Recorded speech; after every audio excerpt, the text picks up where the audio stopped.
E para alguns esclarecimentos temos em estúdio José Gomes Ferreira. Boa tarde, Zé. Não vou complicar. Fernando. E agora?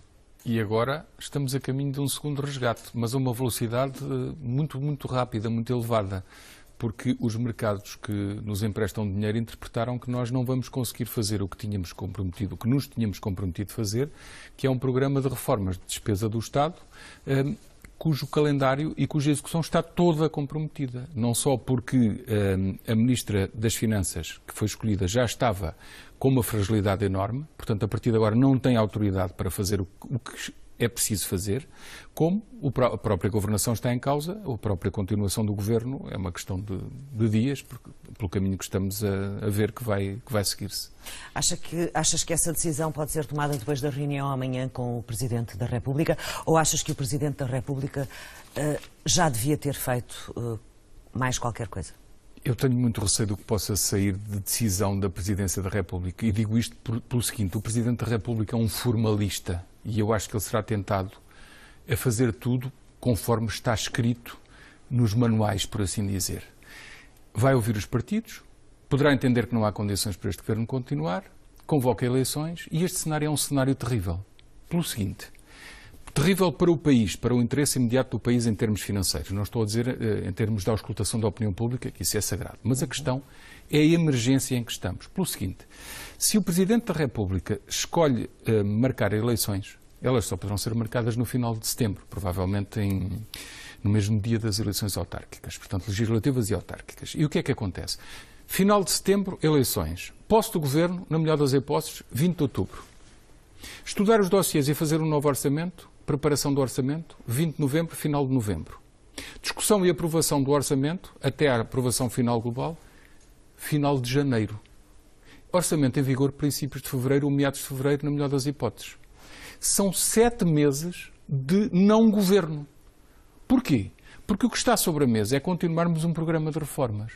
Se não há uma prossecução dessas reformas, não se fecha a 8ª avaliação. Então, não se fechando a 8ª avaliação, não há nona tranche, não há dinheiro. E tudo isto é trágico. O que é que devia fazer-se já? Ora, aí está. Eu acho que o Presidente da República devia interpretar o sentido da história. Interpretar o sentido da história não é interpretar os manuais, é dizer que estamos numa situação de emergência, de aproveitar já esta reunião com os partidos para dizer assim: meus senhores, vamos para eleições depois, agora tem que haver aqui um governo de emergência. Vamos ter hoje uma comunicação ao país de Paulo Portas. Claro. Que comentário fazes a esta decisão solitária e que significado é que ela pode ter no futuro? Achas que é uma preparação do partido para uma futura coligação com o PS? Provavelmente. Eu até posso entender as razões pelas quais Paulo Portas reagiu desta maneira. Tudo isto eu acho que deve ser visto na perspectiva do interesse nacional imediato. E só para concluir em relação àquilo que o Presidente pode fazer, acho que deve interpretar o sentido da história, perceber que não há tempo para seguir um processo clássico, porque o país não está numa situação normal, e deve chamar 3 ou 4 figuras de referência da nossa sociedade, incluindo o que não foi Ministro das Finanças, mas devia ter sido Paulo Macedo. Deve chamar Rui Rio, que é uma pessoa prestigiada. Pode chamar António José Seguro, e se ele não quiser chamar António Costa, por exemplo, pode chamar estas pessoas. São pessoas que na sociedade portuguesa são vistas como pessoas que querem fazer coisas, têm competência para isso e conseguem aglutinar outras pessoas à sua volta. Chamá-las E dizer-lhes: façamos um governo de emergência. E depois, mais tarde, com calma, consultamos as pessoas. Nomeadamente já tendo em vista o ano que vem e o fim do programa de emergência. Quanto à decisão de Paulo Portas, eu até consigo perceber. Nós sabemos que, factualmente, o que aconteceu foi que no sábado Paulo Portas conversou com Passos Coelho rapidamente sobre esta situação. E foi-lhe dito por Passos Coelho: a minha escolha é Maria Luísa Albuquerque. E Paulo Portas fez-lhe ver que não era a melhor solução. E na segunda-feira de manhã quis voltar a falar com o Primeiro-Ministro, quando ele voltasse do Conselho Europeu. Não conseguiu. E à tarde o Primeiro-Ministro anunciou a decisão.